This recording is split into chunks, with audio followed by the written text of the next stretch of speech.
Labadiena. Šiandien su Andriumi ir Vitu mes norime pasvarstyti vieną, atrodo labai talpę, politinę frazę.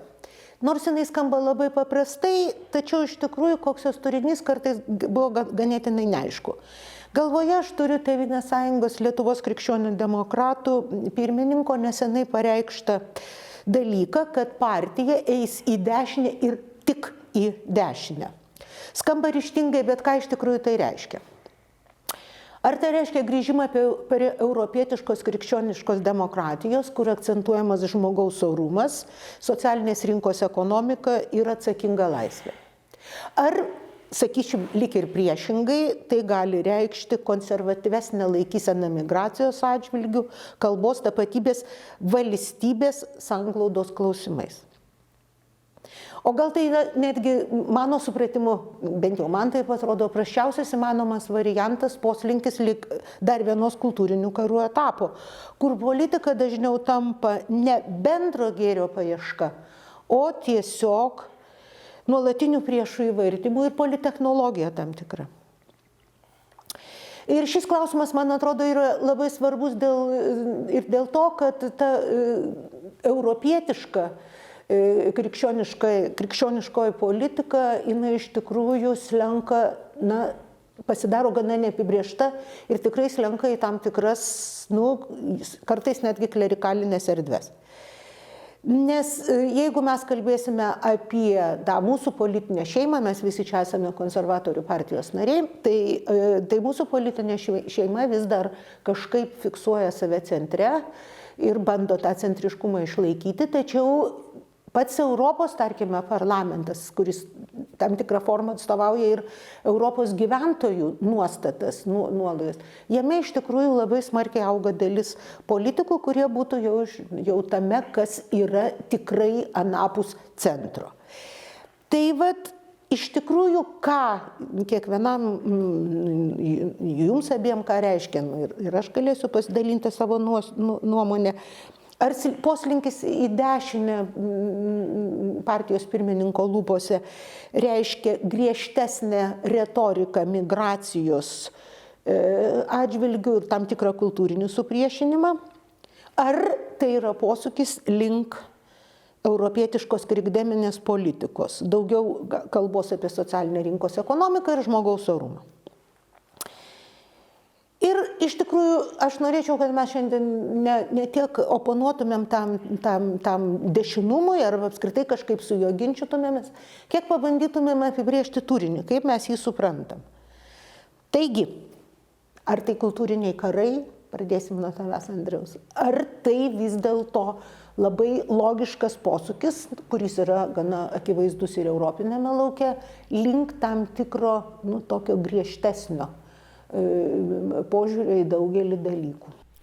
Aš suprantu, Aušra, kad pati labai intelektualiai čia viską pateikė, bet dažnai būna taip, kaip sakyti, tai aš manau, kad tai yra ilgą laiką mes gyvenome, kai buvo sakoma, Tėvynės sąjunga juda ne ten. Nebėra dešinioji partija. Tai buvo irgi žmonių dažnai pasakymas, kuris net nebuvo, turbūt nelabai ir paaiškinta, arba kaip ir vyskupai sakydavo. Tai tas pasakymas, aš kartais žiūriu pirmininko, kad judame į dešinę, tai čia toks daugiau užtikrinimas tiem rinkėjams, kurie truputį sukandę dantis, bet visgi balsavo, bet vis tiek tai čia yra Tėvynės sąjunga, čia vis tiek ta partija, čia kurie, čia galima sakyti čia gudriai, kaip jeigu kažkada tai Kubilius, pamenu, irgi labai bandė dešinę sparną, įjungdamas tautininkus, įjungdamas dar formuoti tokią plačią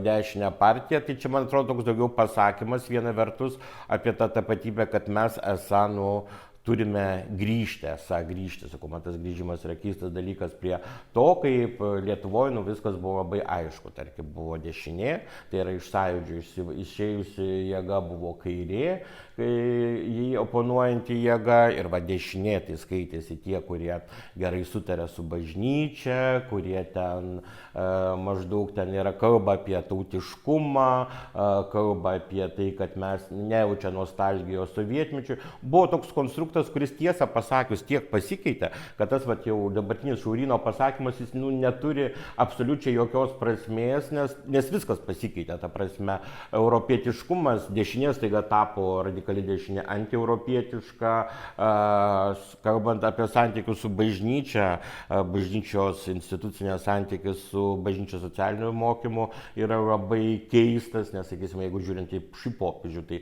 nėra ryškesnė žymė, sakysime, žinios kaip pirmenybė vargšams. Ta prasme, ir visą laiką, tai, kur yra socialinė politika, yra daug tokių, sakau, sluoksnių, dėl ko sakau, kad intelektualizuoji, nes man susidaro įspūdis, kad čia yra toks, šiaip užkeikimo burto pasakymas, kuris patinka daug, vieniems žmonėms patinka, bet kitiems, sakysim, vilniečiams galbūt daugiau kelia kažkokią tai įtarimą. Ir man daugiau čia tam net ne dešinė žodis, o pasakymas partija eina ar kažką daro, kaip išsako pirmininkas, nes, nors tiesą pasakius vėlgi, prisimenu Gabrielių, tai Gabrielius irgi visą laiką buvo aš esu partija, ta prasme, mes taip darome, tai lygiai taip pat ir Laurynas mes taip darome, nes šiaip paėmus tą partiją, partija tai yra bendruomenė, tie žmonės skyriuje ir dar kažkaip, ir pažiūrėjus į jų pažiūrės, ten yra įvairiausių žmonių, bet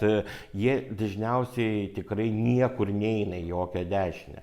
Jie paprasčiausiai bando kažkaip tai, gyventi, spręsti tas problemas, bando stiprinti savo valstybę, turi tam tikrus pobūdžius. Jie daugiau mūsų partijos bendruomenė, sakyčiau, yra centristinė kaip tokia, sakysime, dominuojanti jėga. Aišku, išsirinkdama Kasčiūną, man atrodo, ta bendruomenė pasakė tokį žingsnį, kad mes nenorime, kažkaip tai mes norime, tarsi tą ir aš manau, kad čia netgi buvo toks, sakau, instinktyvus daugiau žingsnis, kuris sutikęs apskritai, kad mes norime, kad su mumis kalbėtųsi, kad mes norime kažką tai tvarkytis, bet sakau, tas dešinumas, kairumas, dešinumas paprasčiausiai skamba, kaip sakyti, ypatingai įprastai Tėvynės sąjungos nariui, kai jis sako, aš esu dešinysis, jis sako, aš esu maždaug ten teisingoje pusėje, kas įpratę. Nors jeigu pradėtum žiūrėti, kas yra ta viduje, tai atrastum ten dažnai ir labai socialistinių, labai dalykų. Mes iš tikrųjų ir norim, bent mano tokia intencija, ir aš manau, kad mūsų pokalbis apie tai turbūt ir turėtų būti, o vis dėlto kokį ten turinį galima žvelgti, netgi nebandant atspėti, ką galvoja ten partijos pirmininkas, bet apskritai, pavyzdžiui, kur kame tu tą dešinumą įžvelgi Vytautai? Jo, tai čia yra klausimas, kurį analizuojant verta padalinti tą Tėvynės sąjungą į 3 jos idėjinės sroves. Iš tikrųjų, iš ko susideda Tėvynės sąjunga, Lietuvos krikščionys demokratai. Tai jie istoriškai susideda iš tautininkų sąjungos, kuri prisijungia prie konservatorių partijos, iš krikščionių demokratų, kurie taip pat, kada 2008 metais prisijungė prie konservatorių partijos, ir, sakykime, liberalų, kurie, liberalai, tai jie nėra liberalai ta pačia prasme, kokia yra liberalai, sakykime, liberalų sąjungoje, bet tai yra žmonės, kuriems individuo laisvė yra, toksai atskaitos taškas, ar ne? Tai dabar analizuojant kiekvieną iš šitų 3 srovių, tai tautininkų srovę, krikščionių demokratų srovę ir liberalų srovę, mes galime matyti spektrą požiūrių. Ir galime kiekviename iš jų išskirti kraštutinę dešinę. Tai jeigu žiūrėsime į tautininkus, tautininkai išsiskiria į, sakykime, tokią centristinę ir kraštutinę dešinę per savo požiūrį į tai, kas konstitucijoje įvardinta kaip Lietuvos suverenas, lietuvių tauta. Kas yra lietuvių tauta? Reiškia, kai mes skaitom konstituciją, ten parašyta, lietuvių tauta yra suverenas. Tai kraštutinis tautininkas supranta tą pažodžiui, kad tai yra etninis, toks savotiškas etnosas, kitais žodžiais tariant, bet paprasčiausiai tą galima įvardinti, kai sako Lietuva lietuviams, ar ne? Lietuva lietuviams tai yra kraštutinė tautininkiška dešinė. Tu jos daug aptinki partijoje, taip viduje, kaip jausmas tau koks? Mano jausmas, kad tokių nėra daug, bet jų yra. Man irgi atrodo, kad jų nėra daug. Dabar, jeigu imsime tą krikščionišką demokratiją, ten situacija yra komplikuotesnė, bet galima sakyti, kad centras yra tie žmonės, kurie, pirmiausia, krikščioniška demokratija, tai išplaukia iš tikėjimo, iš krikščioniško tikėjimo, bet turim priimti domėn, kad gyvename sekuliarioje visuomenėje arba, sakykim, tokioj postkrikščioniškoj visuomeniai, kur artimo meilė nebūtinai yra kiekvienam suprantama, nes artimo meilė yra suprantamas dalykas tiems, kurie yra tikintys krikščionys, bet yra kita atmaina to paties sentimento, sakykime, empatija, ar ne? Ir per empatiją irgi galima konstruoti socialiai atsakingą politiką. Tuo tarpu kraštutinumas tos krikščioniškosios demokratijos yra klerikalizmas. Tai kai bažnyčia pasitelkiama tam, kad įgyvendint kažkokias tai socialiai konservatyves politikas. Ir galiausiai, jeigu paimsim liberalus, tai liberalų dažnai tie liberalai vartojami kaip keiksmažodis, bet reikia turėti omeny, kad liberalioji tradicija yra nuo antikos, yra antikinis liberalizmas, yra modernusis liberalizmas ir ta tradicija yra daug turtingesnė, negu tie etikečių klijuotojai dažnai jai suteikia. Bet kaip ten bebūtų, reiškia, jeigu sakom, kad atskaitos taškas yra individas, ne liberalui, tai kraštutinis arba kraštutinė dešinė liberalizme būtų, libertarizmas tikriausiai, arba tai, ką Vytautas Kavolis kažkada tai įvardino kaip privatizmą. Privatizmas, tai tu sakai, man visuomenė reikalinga tik tai tam, kad aš įgyvendinčiau savo privačius tikslus, už manęs daugiau nieko nėra, tai yra tik tai fikcija ir man reikia, kad valstybė, kaip sakant, jinai pasitrauktų kiek įmanoma iš mano veiklos lauko tam, kad aš galėčiau įgyvendinti savo privačią naudą. Tai čia yra kraštutinis liberalizmas arba, sakykime, privatizmas. Tai nagrinėjant šį klausimą, pasisukom, reiškia, kryptis yra į dešinę, iškart iškylo klausimas, pagal kurį šitų trijų spektrų, ar ne? Tai mano nuomonė, kai sakoma, kad kryptis yra į dešinę, tai aš įsivaizduoju, kad turima omeny pagal tą socialinio konservatyvumo apibrėžimą. Reiškia, kiek mes, ir čia klausimas iškyla, aš galiu būti socialiai konservatyvus, bet didysis klausimas yra, ar aš noriu, kad valdžia arba valstybė arba įstatymai tą socialinį konservatizmą įgyvendintų. Va čia prasideda, čia jau prisiliečiama prie to klerikalizmo, mano nuomonė. Ten, tarkim, jeigu aš jūsų paklausiu, tai ar jūs esate už abortus ar prieš abortus? Dauguma žmonių galvodami apie abortų klausimą, jie taip, ta prasme, sako, čia nėra dalykas, kuris būtų gėris, kaip sakant, ar ne? Tačiau klausimas, ar mes norime, kad valdžia pasakytų, kad ne, mes uždraudžiam abortus? Galima sureaguoti. Taip, nes aš tiesiog dar norėčiau savo poziciją. Gerai, išsakyk. Gal aš vis dėlto dar irgi lik moderuodama tą pokalbį išsakysiu ir mes tada galėsime grįžti. Į klausimą dėl aborto aš esu atsakiusi 2018 metais savo tezėse, kurios yra ir paskelbtos daugybę kartų. Ir aš ten pasakiau, kad kaip žmogus, aš be abejo manau, kad situacija, į kurią pakliūva moteris, kuri turi eiti daryti abortą, nežinia dėl kokių priežasčių, jų gali būti labai įvairių, jinai iš tiesų yra tragiškoj situacijai. Tačiau kaip praktikuojant katalikė, šiuo atveju aš atstovausiu tą tokį Lietuvoje, nežinau kiek retą poziciją. Aš vis dėlto pasakyčiau, kad mes turėtume rengtis gailestingumo principų ir kiekvieną kartą aiškintis, kas ten konkrečiai atsitiko. Tai būtent tame galbūt atsakyme aš iš tikrųjų ir noriu grįžti prie to klausimo, kurį man dažnai užduoda ir aiškiai aš jaučiu iš žmonių, kurie man bando oponuoti, kad atseit jie mato mane kaip tą liberalę sudėtinę dalį Tėvynės sąjungos narių, būtent dėl to, kad aš kategoriškai nesutinku su religijos instrumentalizavimu ir primetimu visuomeniai tam tikrų žaidimo taisyklių. Kaip katalikė aš atsisakau aborto, gal man nebeaktualu, bet ir netgi kaip katalikė aš užjaučiu ir suprantu moteris, kurios patenka į tokią situaciją dėl daugelio priežasčių.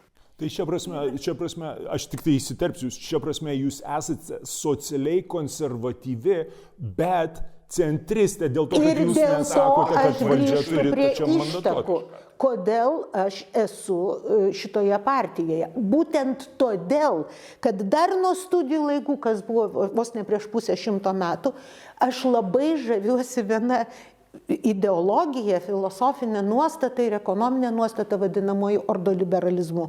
Tai yra ekonominė doktrina, kuria paremtas Vokietijos socialinis modelis ir apskritai, kuria pastatyta Europa, ant kurios stovi, kada iš tikrųjų yra labai aiškiai atiduodamas prioritetas asmens laisvei, asmens gebėjimui pačiam tvarkytis reikalus, nepamirštant socialinės atsakomybės.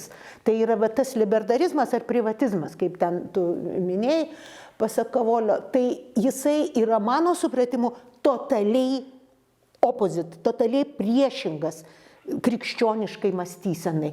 Krikščionis, jeigu jisai skaito Evangeliją, jeigu tai daro kasdien, jis jau turbūt bus indokrinuotas po 3-4 mėnesių, kad tiek, kiek aš matau kitą, Jėzus tai daugybę kartų vartoja, tiek aš matau Dievą. Tai ta prasme, aš kaip tikintis žmogus ir esu krikdemė, tik tai ne ta prasme, kad aš manau, kad mano darbas reguliuoti kitą, mano darbas reguliuoti save, bet kartu matyti visuomenę. Ir aš, pavyzdžiui, nuoširdžiai galiu pasakyti, kad aš daug kartų esu girdėjusi, paskutinį kartą vos prieš savaitę, kaip Ingrida sako, kai mane vadina, čia tiesiog jos citata praktiškai pasakyta, kad Ingrida Šimonytė turiu galvoje, kai mane mato kaip liberalė, tai yra kvailystė, aš tiesiog ordoliberalizmu vadovaujuosi. Galbūt tai, kad mūsų partija labai menkai tą intelektualinį lauką, kuriame jinai gyvena, svarsto, prisidengdama tuo labai keistu trejopų prieigą, tą trejopą prieigą, kurią galima bandyti sutraukti. Tai man atrodo, kad va čia yra tas niuansas, kad mes per mažai šnekam sudėtingais klausimais.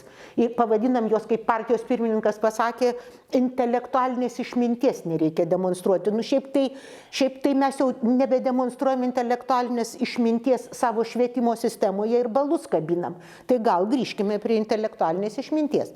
Ir tada tavo norėjai turėti tą pastabą dėl Vytautui ir ar jinai čia vis dar... Ne, aš galvoju apie tą, kiek, gal natūrali ta pozicija buvo, sutarti, nesutarti, ta principas, bet ji yra padarius nepaprastai daug žalos ir toliau daro žalą, nes iš esmės mes tada pradedam, nes mes patenkam į tai, ką popiežius Benediktas XVI vadino relativizmo diktatūrą. Mes patenkam į tai, kad paprasčiausiai, kai ir buvau Seime, kai buvo pasakoma, mano vertybės yra tokios, aš balsuosiu už medžioklę ar prieš tuščius narvus ir už šeimos sąjungą. Kaip tai susiję, aš niekaip nesuprantu, bet nereikia kalbėti. Čia buvo tai užtenka labai konkrečiai pasakyti, mano vertybės yra tokios ir tada nesikalbam. Nes man atrodo, jeigu kalbėtume, mes pamatytume, kad daug kur galima susikalbėti, daug kur ir sunku susikalbėti. Nes aš tai matyčiau, yra dvi pagrindinės tendencijos. Viena tendencija, kur yra išlikusi ir beje, Kasčiūno partija yra, mano supratimu, utopiškas bandymas grįžti į tą Landsbergio partiją, Vytauto Landsbergio partiją, kuri buvo 90 kažkelintais metais, kai buvo dešinė, kai buvo tokia tradicinė visuomenė, kai mes atstovaujame sąjungą, mes esame valstybės partija. Paprasčiausiai nuo to laiko labai pasikeitė Lietuva, labai pasikeitė Europa. Kita tendencija partijoje tai yra atsinaujinimo ir aš kaip ir krikščionybė, tu gali suvokti, kaip labai keistai krikdemija dažnai suvokiama, kad gyventi taip, kaip mūsų tėvai gyvena, kažkokios tai senos, kaip radom, taip ir paliksim, tvarkos išlaikymas. Ir tada yra krikščionių, kai gina tradicinės vertybės, kaip radom, taip ir paliksim. Jeigu mes radome ten, atsiprašau, prikakotą į stalčių, tai mes ten ir paliksim, nes tegul ten ir būna. Iš esmės, kita tendencija, kuri krikščionybė, aš niekada nelabai suprantu tos tendencijos, nes krikščionybė visada yra atsinaujinimas. Krikščionybė yra nuolatinis atnaujinimas. Ir su to nuolatiniu atnaujinimu vėlgi problema, kad pas mus dažnai buvo partijų, kadangi nediskutuota nekeliamas klausimas ir aš pajusdavau tikrai be vietos ir iki šiol aš jaučiuosi labai be vietos, ta prasme, nes aš kartais klausausi mūsų vadinamų liberalų, prie kurių priskiriama, aš daugeliu klausimų nemanau taip kaip jie, nes mano supratimu, kad ten yra daug kur klišių ir negalvojama apie daugelį humanitarinių dalykų, labai technokratiškai galvojama, daug. Kam tu šitai skiri konkrečiai? Ne, taip sakysime, mūsų buvusi partijos vadovybė, ar sakysime, arba ir dabar, aš kartais, sakysime, aš daugybę klausimus sakau ir šiaip labai myliu Ingridą, bet mano supratimu ir Ingridos, ar ten kitų požiūris yra mano supratimu technokratiškai nematantis, kai kur nematantis, sakysime, to krikščioniško socialinio mokymo, kuris man yra svarbus. Aišku, kitas dalykas, kad apie tai kodėl apie tą tokią trimatę schemą, gal jos netiek priimčiau, aš sakyčiau taip, schema turbūt yra trimatė, bet jie yra gal kažkiek tai kitokia, nes yra frakcijos nariai, kurie yra, sakysim, tokie ingridistai, partijos nariai, kurie yra saudargistai, aš taip sakau, ir likusi partija, kuri kalba ir kuri niekam, atsiprašau, balsas jos nerūpia, kai aš sakau, atskirimas tarp profesionalių politikų, kurie diskutuoja tarpusavyje, kurie atvažiuoja, pasako, kokia yra jų pozicija bendruomenė ir išvažiuoja ir bendruomenė, kuri gali svarstyti, gali būti ir nuo to man ir prasidėjo apsakymas, kad kai Laurynas sako, mes einame į dešinę, tai kas eina? Tai frakcija eina į dešinę, nes apie partijos niekas neklausia, kur ji eina ar ką ji daro, su ja niekas nesikalba, nes partija, mes neturime intelektualių diskusijų, mes sukūrėme institutą dešinėsis, kuris svarsto kažkokias tai labai atskiras problemas ir propaguoja atskirus Seimo narius arba su Seimo narys kažką tai analizuoja, bet nesiima, sakysime, elementaraus politinio ugdymo. Partija apskritai neatlieka, netlieka partinio darbo, nes žmonės paprasčiausiai gyvena dabar informacinių klišių, banalybių laikotarpį ir banalybių laikotarpį, jeigu tu nori kažkaip tai būti valstybininku, sakysim, galvoti apie kažką tai giliau, tu turi dirbti, tu turi dialogę, aiškintis, kalbėtis, tvarkytis, bet pas mus bet pas mus to nėra. Ir kas aš galiu parašyti, mes dabar įrašom laidą, ne? Gražu, galiu parašyti tekstą.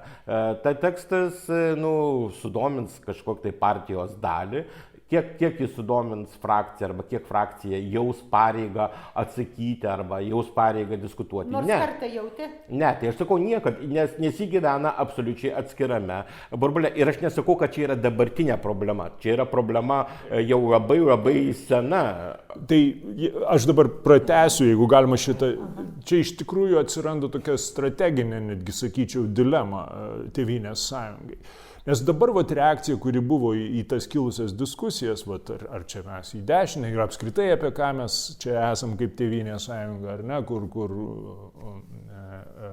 kilo pastaruoju metu diskusija ir tu, Andriau, rašei apie tai irgi. Tai kokia buvo reakcija? Sako, aptarinėkim šitos klausimus partijos viduje, o ne viešai. Tai dabar čia ir atsispindi, man atrodo, tas tam tikra strateginė kryptis. Ir aš paskui paaiškinsiu, kokia mano įsivaizdavimu ta strateginė kryptis būtų ir kaip aš matau, man atrodo, mano tokia intuicija sako, kad Andrius panašiai mato. Dabar tie skirtumai partijos viduje, tarp tų trijų srovių, kurias aš taip sąlyginai vardinau kaip tautininkai, krikščionys, demokratai ir liberalai. Dabar yra suprantama, kad šitų trijų srovių buvimas partijos viduje yra partijos silpnybė. Ir tada, kai tu traktuoji šitai kaip silpnybę, kodėl silpnybė? Todėl, kad nėra vieno bendro fronto, nėra kaip sakant, negali išeiti ir Bet visi. surankiojami įvairius žmonės. Bet jeigu tu diskutuoji tarp šitų trijų srovių, tarp jų prasideda prasmingos sąsajos, sakykime, tas pats liberalizmas. Tai jeigu tu žiūri į liberalizmą, tarkime, žiūri į tą pačią krikščioniškąją demokratiją ir tu sakai, žmogus be visuomenės, jis yra paliktas vienui vienas ir visuomenė jam yra reikalinga, nes žmogus yra socialus, socialinė būtybė. Tai lygiai taip pat liberalizmas gali tave praturtinti, jeigu tu galvoji, gerai, kaip senovės graikai galvojo apie tą individą. Jie nevartojo individo termino beje, bet jie kalbėjo apie pilietį. Ir pilietis yra tuščia vieta be savo miesto. Pilietis visą laiką turi būti mieste. Tai tas praturtina mūsų supratimą apie tai, kas yra individas, neredukuojant visko į individualizmą, kažkokį tai ir primityviai suprastą tą naudos ieškojimą savo ir tik tai savo, bet tu supranti, kad individas, jisai tiesiog reikalauja, kad būtų kažkokia tai platesnė bendruomenė, kad būtų institucijos, kad būtų įstatymai ir taip toliau. Tai baigiant savo šitą pasisakymą, aš sakyčiau, čia yra strateginis pasirinkimas partijai.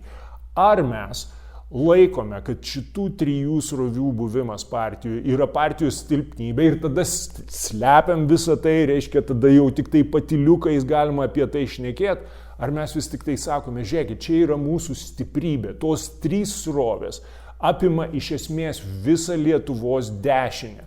Ir jeigu mes sugebam sutelkti žmonės, kurie telpa šituose trijuose spektruose, prasmingai diskusijai, o ta prasminga diskusija tai yra kokia diskusija, kai vienas kitą papildo. Aš galiu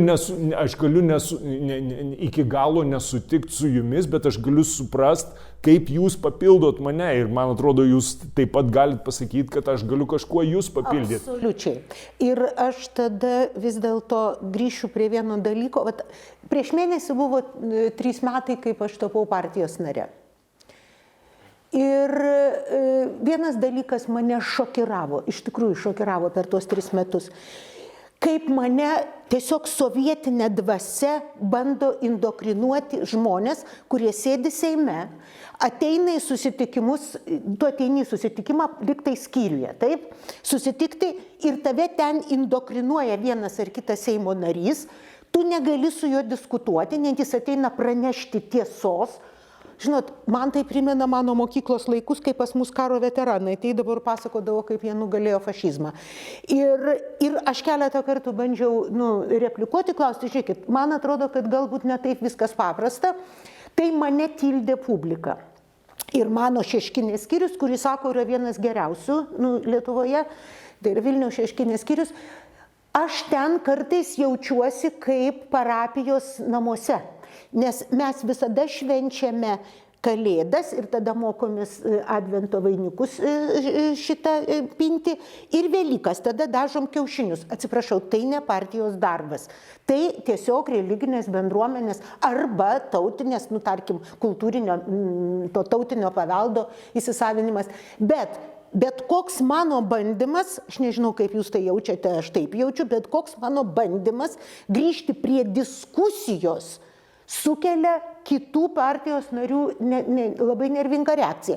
Paskutinį kartą aš tą patyriau praeitą trečiadienį, lygiai prieš savaitę, kai aš pasakiau pirmininkui susitikime su partijos moterimis, toks buvo savivaldybės rūmose, kuris tai ten papasakojo, kaip gins taip toliau. Iš tikrųjų, tas banalybės, kurias mes puikiai matome kasdien transliuojamas, aš pasakiau, o kaip visas tai susipaino su tai, kad 1,5 metų Vilniuje stovi pastatytas namas, psichinės sveikatos centras, o senukai dimensiniai guli 9 vienoje palatoje su 22 tualetais. Į ką jis man pasakė, nejaugi. Reiškia, partijos pirmininkas nesidomi, kas vyksta didžiausiame mieste. Ir po to tą patį dalyką pasakiau Ingridai, kuri buvo kita po Laurino kalbėtoje, ir jai irgi tai buvo atsiverimas. Todėl, kad iš tikrųjų tas partijoje momentas, kad reikia indoktrinuoti žmonės per polittechnologų primestas kalbėsenas, aš, pavyzdžiui, tai labai aiškiai jaučiu Benkunsko retorikoje. Jis tiesiog šneka tais tuščiais sakinukais, kuriais visada šneka mergaitės iš komunikacijos skyriaus. Į vašim, našim, nelietuviškai kalbant ir priešant. Ir kada tu nori pradėti šnekėti apie diskusijas, galiu pasakyti, kokia buvo reakcija į mano šitą pastabą dėl to psichinės sveikatos. Prie manęs prie tokia labai maloni mergina, nežinau kas tokia, jauna moteris, ir jinai pasakė, nu jūs kaip visada tokia pikta. Taip, sakau, man pikta, kad šitie senukai 9 palatoje be tualeto. Ir su dimensija, ta prasme, jiems žmonėms sunku. Ji ką jinai pasakė, nu jūs turėsite daug problemų, aš jokių problemų neturėsiu. Problemų turi mūsų partija. Ir čia yra tas momentas, ar ne mums negalėtum ir grįžtam prie mūsų to 3 šakų, taip? Ar neturėtų būti vis dėlto tas pamatas mūsų, bet būtent empatija, kaip tu sakė, jeigu tu labiau sakraliau į tą klausimą žiūrėsi, arba jeigu iš krikščioniškos perspektyvos atjauta kitam, ar neturėtų tapti tai mūsų dešinumo veidu. Nes kol kas tai šito labai aš pasigendu. Tai aš nežinau, aš tai nematau vieno veido, aš matau daug veidų, kurie nesusitinka. Bet vardiklį kažkokį galim bandyti ieškoti? Be jokios abejonės galima ir tos įtampos, kurios yra.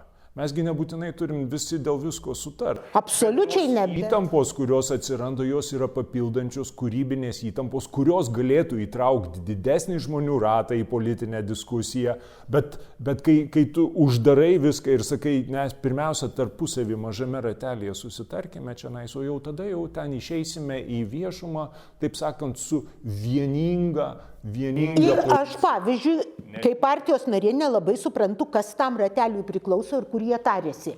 Todėl, kad mano bandymai eiti į skyrių. Ne, tai pradėkime nuo to dalyko, sakau, kurį aš kėliau daug metų ir sakysime, nuo to, kokia prasmė žmogui priklausyti partijai šiaip. Yra, sakysime, turinti patirtį, sakysime, ar gyvenime, ar poziciją norint išreikšti Aušra priklauso ar dar kažkaip. Bet man, pavyzdžiui, ką aš labai dabar jaučiu, man partiškumas dabar, man žymiai geriau būtų išeiti iš partijos, beje, būčiau ir labiau girdimas galbūt net ir partijoje, bet iš kitos pusės išeiti iš partijos, tai reiškia manęs nelaikytų raupsuotojų, nes man tai nieko absoliučiai neduoda, nes klausimas, kai aš esu frakcijoje, kai aš esu arba vyriausybė, kai aš esu profesionalus politikas, tai man tada čia iš tikrųjų, tada aš turiu labai, ką teisingai Aušra pastebėjo, aš tada esu beveik toks kaip hierarchas institucinės bažnyčios vyskupas, kuris turi savo ganyti, aveles, dauginti, laikyti, žinai visus. Dabar tarsi tą dieną, kai aš jau nebesu Seime, aš negaunu absoliučiai jokios informacijos, aš nieko nežinau, aš kažkur tai gyvenu tokį savo gyvenimą, kovodamas, ginčydamas su žmonėmis, kurie mane klausia, kas Tėvynės sąjunga, dėstydamas savo kažkokias tai mintis. Ir klausimas man tada tas, kurį aš tada klausiau, visą laiką bandžiau klausti, kodėl įstodamas į partiją, kuo tu pradedi skirtis nuo nepartinio? Tu gauni daugiau informacijos, tu gali gauti kažkokį tai ugdymą, tu gali gauti kažkokius tai bonusus. Gerai, gali kartu susitikęs kiaušinius nudažyti arba papuošti eglutę. Tai čia geriausias atvejis, ką gali. Bet iš principo tu tarsi gaunisi toks, kad bent jau Žalgirio fanai ar Ryto fanai, jie bent dalina kažkokius tai, ta prasme, jie bando tą bendruomenę kurti. Mes su tą bendruomenę, mes taip įsitikinę, kad jūs privalote mūsų išnešioti lankstinukus, jūs privalote kažką taip ir jūs privalote klausytis mūsų, nes mes esame šventoji dvasia apaštalai, kurie dabar čia kažką tai įgyvenins. Ir aš pats buvau tarp to apaštalų, aš galiu lygiai taip pat sakyti, ir man nepatiko ta pozicija, bet problema dar, su kuria aš susidūriau, ir čia yra ne tik tai mūsų partijos, bet kad bendruomeniai, kai bandai kalbėti ir su partijos bendruomenės su skyriais, jie tave žiūri irgi keistai, ko tu nori. Ko tu iš vis kalbi? Ne, bet man netgi kai būdamas šitą, ko tu nori? Tu esi Seime, turi spręs problemas, kodėl tu mūsų nuomonės klausi, dabar va čia, va. Aš kai susidūriau, kodėl tu čia iš viso dar čia, dabar tavo reikalas yra tvarkytis, mes arba tave adoruojam, nes tu mums patinki, arba tada žiūrime skeptiškai, nes jeigu tu ten priklausai ne tam flangui. Bet jau kažkaip tai diskusija, bendrumas, priklausimus, mes turime daugybę švietimo darbuotojų, mes turime daugybę kitų darbuotojų, kurie, galėtų sustiprinti labai frakciją, kurie galėtų, sveikatos darbuotojai galėtų sustiprinti ir spręsti tas problemas, kur yra ir Vasaros gatvėje, kaip čia Aušraminė ir dar kažką. Bet mes neturime to sluoksnio, mes neturime, mes neišnaudojame savo potencialų. Ir kaip jį išnaudoti? Aš dabar pabandžiau paprasčiausiai padaryti elementarų dalyką, sakau, aš noriu sukurti grupę su psichinė sveikata, bet platesnė, sakysime, tokią grupę, kur, aš padariau, sekretoriatas sako, parašyk mums prašymą, tada mes jį kažkur, tai sako, mes tada pasiūlysim maždaug ten kitiem. Aš prieš beveik jau pusę metų tą padariau, daugiau negu prieš pusę metų, ir kas toliau, ir aš ką žinau, ta prasme, aš nežinau, ką daro, pavyzdžiui, Europos šitas dešinės institutas, kodėl jis daro tokius renginius, kaip jis daro tokius renginius. Aš turiu omeny, bet vėlgi, būtų neteisinga, jeigu aš sakyčiau, kad čia yra Tėvynės sąjungos kažkokia tai išskirtinė problema. Aš bandau suprasti apskritai tai, kaip partijai, kaip apskritai tokiam dariniui, esant dabar. Seniau, pavyzdžiui, žmonės, susirinkdavo į susitikimus, jiems buvo labai svarbu, jie norėdavo kažką tai bent išgirsti, kažkoks tai savumo jausmas.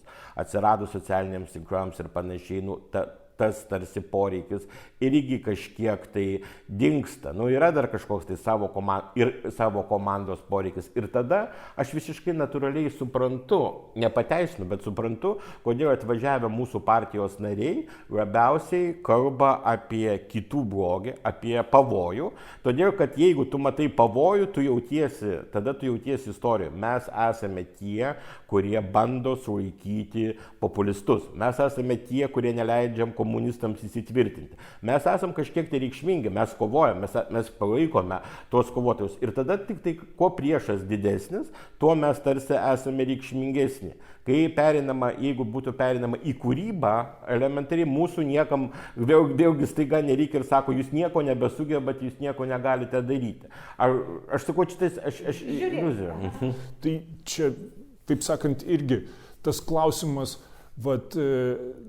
gali sakyti, kodėl sakoma, kad neišviešinkim jokių būdų šitų diskusijų, ar juolab nesutarimų partijos viduje,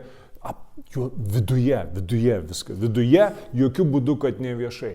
Tai mano supratimu, čia toks grynas išskaičiavimas ir man atrodo, tu savo postą Facebook'e tą paminėjai, kad reiškia, mes žinom, kad yra tas politinės švytuoklės principas, dabar valdžioje yra socialdemokratai, kurie baigia susinaikinti save per tas koalicijas su Nemuno aušra, tai mums nereikia nieko daryti, mums paprasčiausiai reikia ramiai sėdėti ir nesiubuot valties ir mūsų išrinks. Nes, žiūrėk, rodo... Maždaug taip, nes iš kitos pusės yra, gerai. Aš parašiau postą Facebook'e.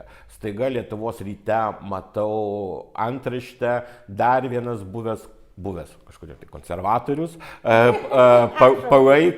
palaiko Maldeikį. Tvarkoju, mano nuotrauka įdėta, visas yra. Pirmas daiktas, ar aš palaikau Maldeikį, ar aš palaikau Kasčiūną, aš iš viso nežinau jų diskusijos ir vėlgi čia yra atskiras dalykas. Kažkas tai kažkur tai diskutuoja tarpusavį, man tiesą pasakius, kai jie diskutuoja tarpusavį, yra dviejų reikalas, nes aš nemačiau nei vieno tezių, nei kito, aš nežinau, apie ką jie diskutuoja, tiesą pasakius. Klausimas yra iš viso, ar mes diskutuojam atvirai, ar mes... Ne, bet aš to noriu pasakyti kitas dalykas. Aš čia vėlgi bandau pateisinti šiek tiek tą kartais nuostą. Žurnalistai... Ką tu nori pateisinti? Ne, aš noriu pateisinti nuostą, kad tie, kurie sako, nediskutuokit viešai, ne?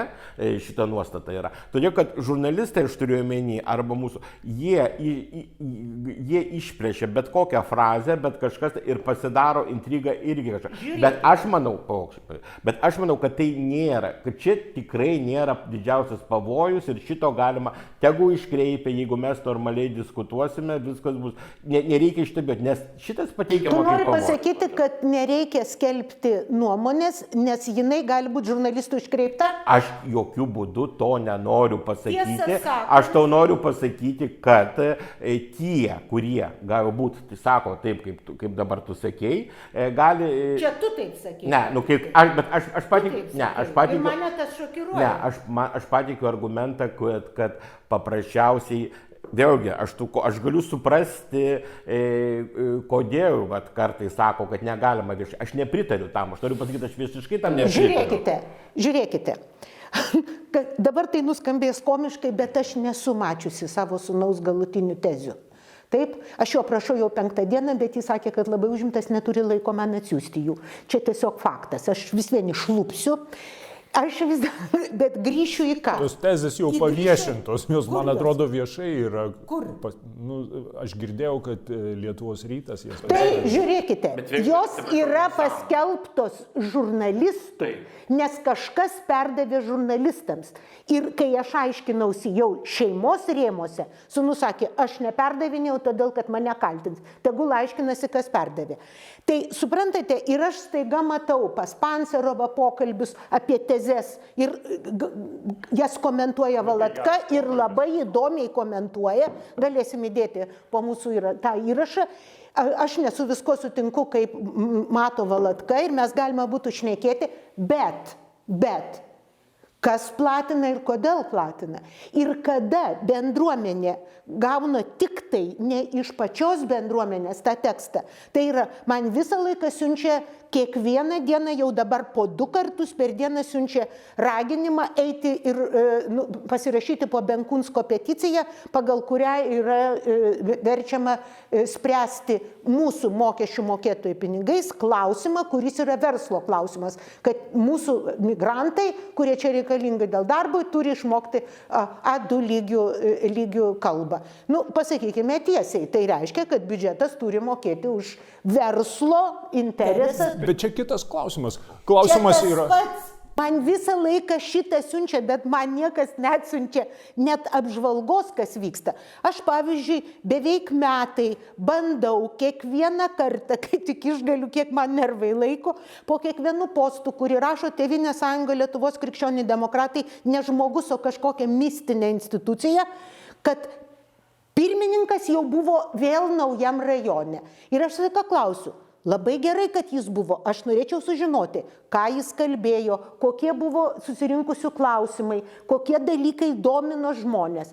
Man atsako Lietuvos Tėvynės sąjunga, Lietuvos krikščionys demokratai. Nežinau, kaip tas žmogus vadinasi, kad nuvažiuokit ir pamatysit.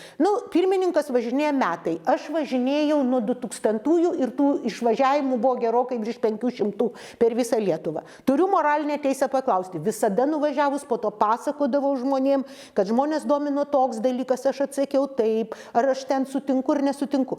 Tai mes iš tikrųjų partijos nariai, aš tikrai domiuosi, kas vyksta partijoje, bet aš neturiu jokių prieigos šaltinių. Žiūrėkite, mes dabar irgi tas pokalbis pakrypo. Ne, jisai pakrypsta į tai, ar mes galime suvokti, ką reiškia Lietuvoje dabar būti partijoje, kuri eina į dešinę, kai tu net nežinai, kas toj partijoje vyksta.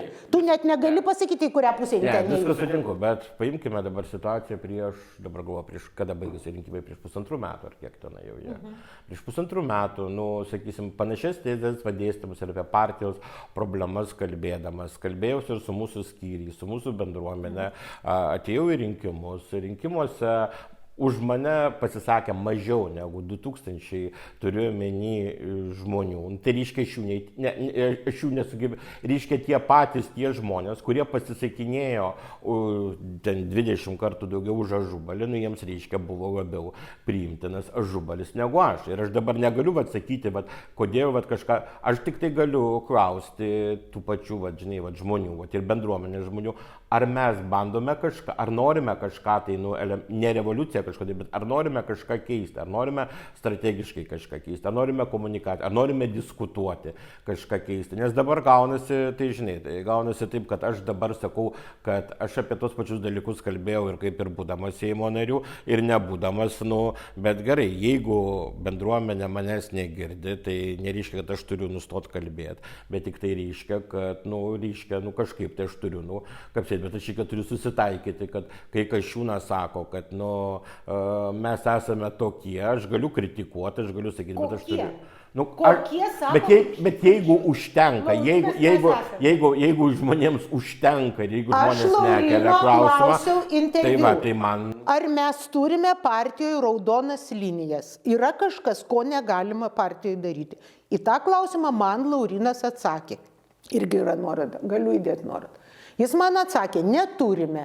Tai ar aš galiu, pavyzdžiui, dabar pradėti skelbti tą, kas skelbė Žemaitaitis?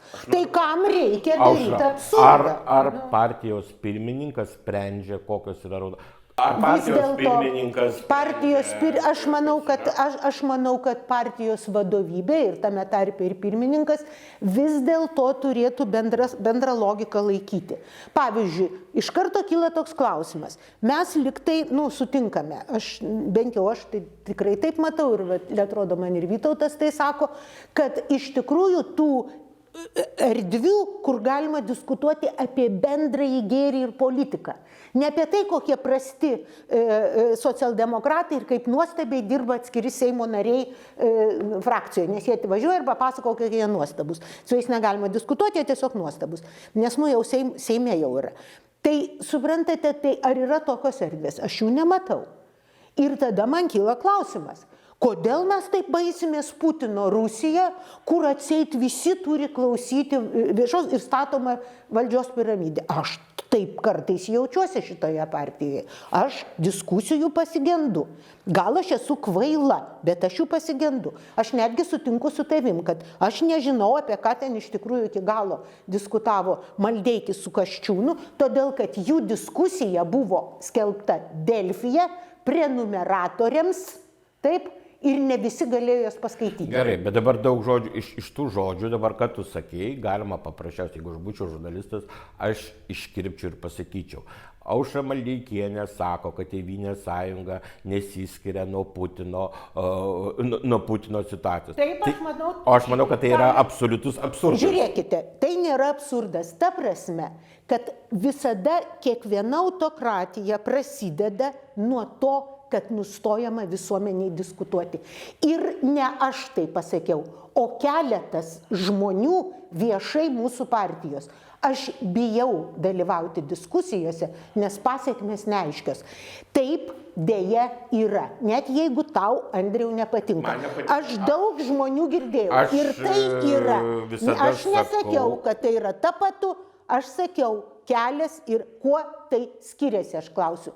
Jeigu nustojama ko žmonės eina į partiją, kaip aš įsivaizduoju, su savo, tas buvimu politikoje turbūt nuo gimimo dienos, nes jau tokioje aplinkoje užaugau.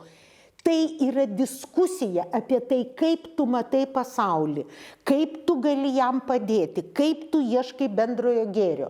Taip? Ir tada demokratinė laikysena reiškia, tu priimi ir kitokį požiūrį.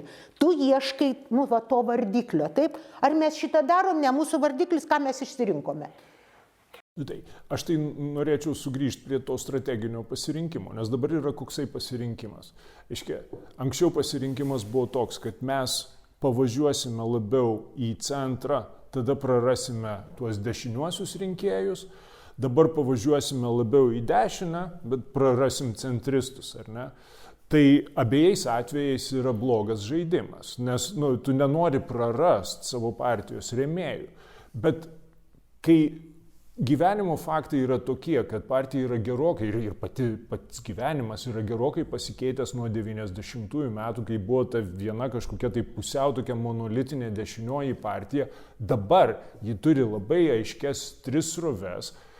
Tai vienas iš būdų, kaip neprarasti, tai yra palaikyti nuolatinį gyvą pokalbį tarp tų 3 srovių ir leisti vienam kitą papildyti.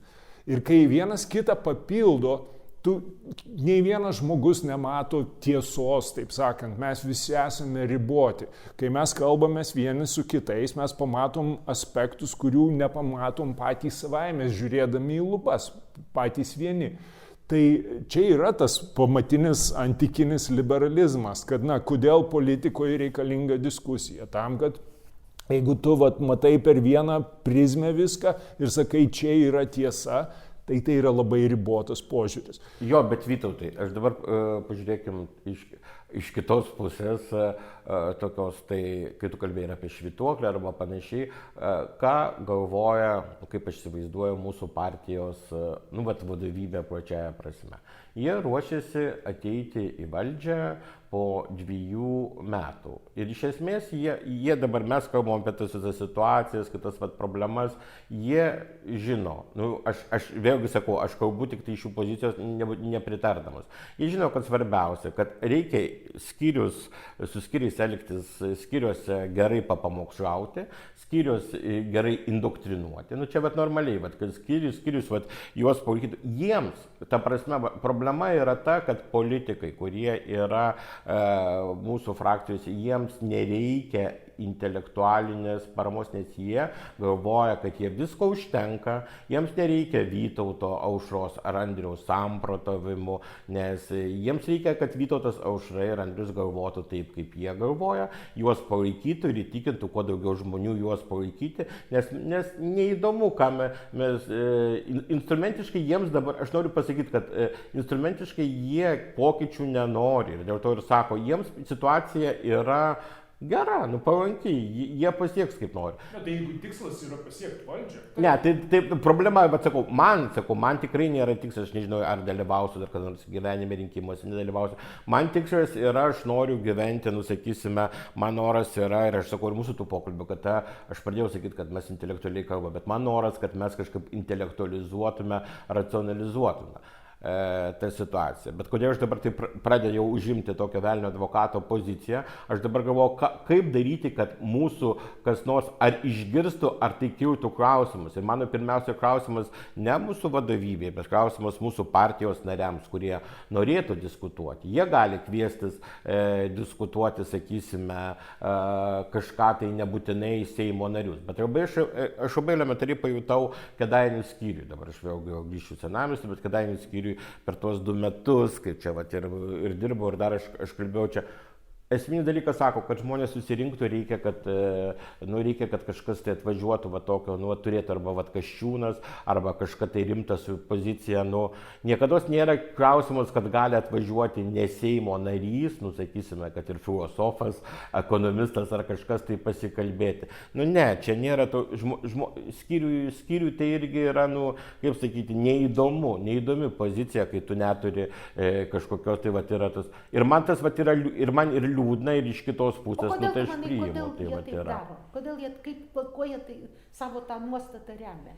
Todėl, kad aš nežinau, todėl, kad toks yra keistas pas mus suvokimas, kad iš tikrųjų, kaip ir į televiziją, žinai, dažniausiai kviečia tuos, kurie kalba apie mokyklą ir kviečia kažkodėl tai politikus, o ne mokytus. Aš turiu, kad daugiausia. Dabar jau ne, bet taip. Bet tas yra dalykas, kad aš nežinau, aš bandau ir suprasti, žinai, kaip padaryti, iš esmės poreikis turi kilti. Pirmiausia, yra iš esmės, skyriuose turi būti. Bet aišku, tokie mūsų pokalbiai. Žiūrėkite, man atrodo, kad jeigu tu nekalbi, tai poreikis kalbėjimui ir neatsiranda. Tai mes kalbame, taip? Ir tada vis dėlto aš pabaigai noriu užduoti paskutinį klausimą mums visiems 3. Aš paliksiu savo jau tą paskutinį žodį, jau man paskyrė Vytautas šiandien vesti šitą pokalbį. Ir tas mano klausimas yra toks tiesioginis. Ar gali būti demokratinė partija, kurioje nėra aktyvių, energingų ir kartais tiesiog piktų formą, retoriką, politinių diskusijų, bet kalbam apie drausmės, tylos ir lojalumo vadui logiką. Tai kaip tau atrodo, ar ta partija turi realią, ne valdžios užgrobimo ar valdžios gavimo logiką? Mes matom puikiai, kaip partijos pasidaro valdžioje, po to nežino, ką su to daryti. Tai ar galima šitą pasiekti ar ne? Kaip tau atrodo? Tai gali pasiekti valdžią, bet paskui nežinot, ką su ta valdžia daryti. Tai tos diskusijos reikalingos tam, kad žinotum, ką laimėjęs valdžią galėtum su ją daryti, atliepdamas kažkokį visuomenės, kažkokią jauseną. Ir nebūtinai tai turi būti kažkokia tai grandiozinė strateginė vizija. Mes tų strateginių vizijų šiaip esame priruošę ir jos net nėra partinių diskusijų objektais. Mes turim strategiją Lietuva 2050. Klausimas, kiek yra tos vadinamos strateginės disciplinos, tas strateginės vizijas įgyvendinti. Tai vėlgi, nereikia tapatinti pasaulėžiūros su tiesa. Pasaulėžiūra yra žiūrėjimo į pasaulį būdas, ar ne, pasaulėžiūra. Kokiuose rėmuose tu žiūri į pasaulį ir per tai bandymas apčiuopti kažkokias tai tiesas. Ir šia prasme nei viena pasaulėžiūra neatspindi jokios tiesos. Jinai yra viso labo bandymas pamatyti pasaulį, kiek įmanoma spalvingiau. Tai mano nuomonė, kad tai įvyktų, tam reikalingos diskusijos ir tam reikalingos atviros diskusijos, nes jeigu jos bus uždaros diskusijos, tai jos neišvengiamai atstums dalį partijos narių, kurie tose diskusijose tada negali dalyvauti, nes jie nėra tame viduj. Ir jie net nežino, apie ką ten diskutuoja viršui. O tavo pozicija? Matot, viena vertus, kai partija yra opozicijoje, tai yra pats geriausias būdas augintis politinius raumenis. Kas mums nepasisekė, tai iš esmės turime labai keistą poziciją ir labai pigiai, ir tada labai galima pigiai nusipiginti, kritikuojant, ir paprasčiausiai nereikia jokių intelektualinių pastangų ir šito labai gaila. Ir tada tarsi išvengia to dalyko. Antras dalykas, matai, diskusijos, aš visiškai sutinku, bet vėlgi pradėsiu nuo to, kur dabar pusmetį dirbau su priklausomais žmonėm ir labai rengiau knygą, pasirodys rudenį apie priklausomybės. Bet ten vienas iš specialistas man komentarų labai patiko, sakė, kai ateina žmogus ir bando pas tave, sakysim, žinai, su problema, pirmiausia svarbu išmušti iš jo žinojimą. Jeigu jis nustoja žinoti, tada galima su juo kalbėtis. Tai kai kalbama, aš ką noriu sakyti, su diskusijom problema, kad diskutuoti gali su žmogum, kuris nori klausytis. Kaip aš norėčiau, kad į mūsų bendruomenė, ar tai visuomenė grįžtų noras klausytis, noras sužinoti kitą poziciją. Nes dabar net irgi, dabar ateina kažkas žiūrėti šitą raidą ir sako, žinau, ką jie pasakys. Ką man klausytis, jeigu aš žinau, ką jie pasakys, jeigu jau neįdomu. Čia toks yra, kaip pats save susidievini ir nieko nenori kito klausytis, tai čia yra, tai veda į katastrofą, aš noriu pasakyti. Tai aš norėčiau kuo elementaraus nuolankumo, klausimosi ir mažiau teisuoliškumo mūsų partijoje, nes būtent tas teisuoliškumas, kai tu esi Seimo narys arba kai tu esi frakcijų, tu atrodo, kad esi protingesnis už kažką kitą, tik tai dėl to, kad tu turi kažką tai atstovauti. Tai ir tada nebegirdi, tada kalbi iš aukštų, sakai, taip, aš pasidomėsiu ten tuo, kad tu sakai, arba dar kažkaip. Tai yra liūdna, tai yra, sakau, kai pasižiūri iš šalies, bet kas yra gerai, tai gali pasakyti, kad karalius nuogas. Tai aš noriu, žinai, yra tokia Faina Ranievskaja, kuris sakydavo, Rusija, labai aktorė, labai nuostabiai sakydavo. Žydė, atsiprašau. Bet jau labai gražiai sakydavo, kad, žinai, kad tenai, kad nuimkime nuo povo tą tokią puošnę, žinai, puošnės punktas ir liks tik tai višta, sako, tai todėl mažiau patoso, ponai. Tai čia, žinai, tai čia aš pridėčiau irgi, sakau, ten mažiau patoso mūsų partijos vadovybei. Tai norėčiau ir vadovybei plačiaja prasme, netgi taip. O sutinku, atsiprašau, Aušra, apie tai, kad demokratiniai partijai to neturėtų būti, demokratiniai bendruomeniai to neturėtų būti, bet mes labai gyvename sulėkštintoje ir, sakau, iškreiptoje demokratijoje. Aš manau, kad esminis atsakymas mano trumpas būtų toks, aš labai daug žmonių matau, kurie eina į tą pačią, į rinkimus, nesvarbu kokiam lygmenį, dėl to, kad jie nori valdžios, nes kažkas jiems sugebėjo įrodyti, kad buvimas partijoje ar Seime, miesto taryboje yra kažkokia valdžia.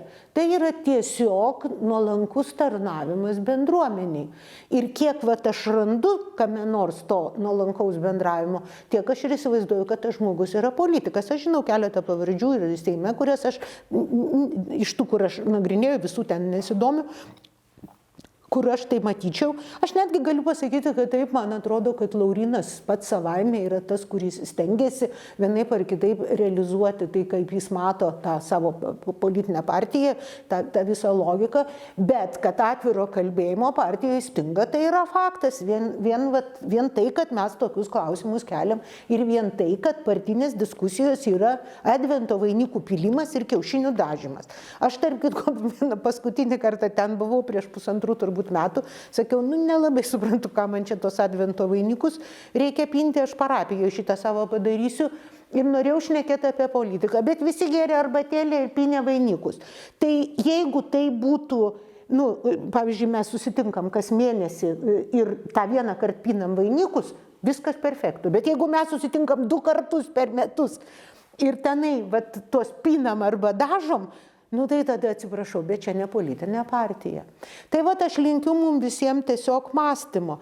Ir dar vieną dalyką aš norėčiau tau pasakyti, kuris mane tikrai šiandien truputėlį išgąsdino, tai galėtų būti kito pokalbio momentas, apie tai, kai tu pasakei, tai ištrauks iš to, ką pasakė Aušra, žurnalistai tą ir tą.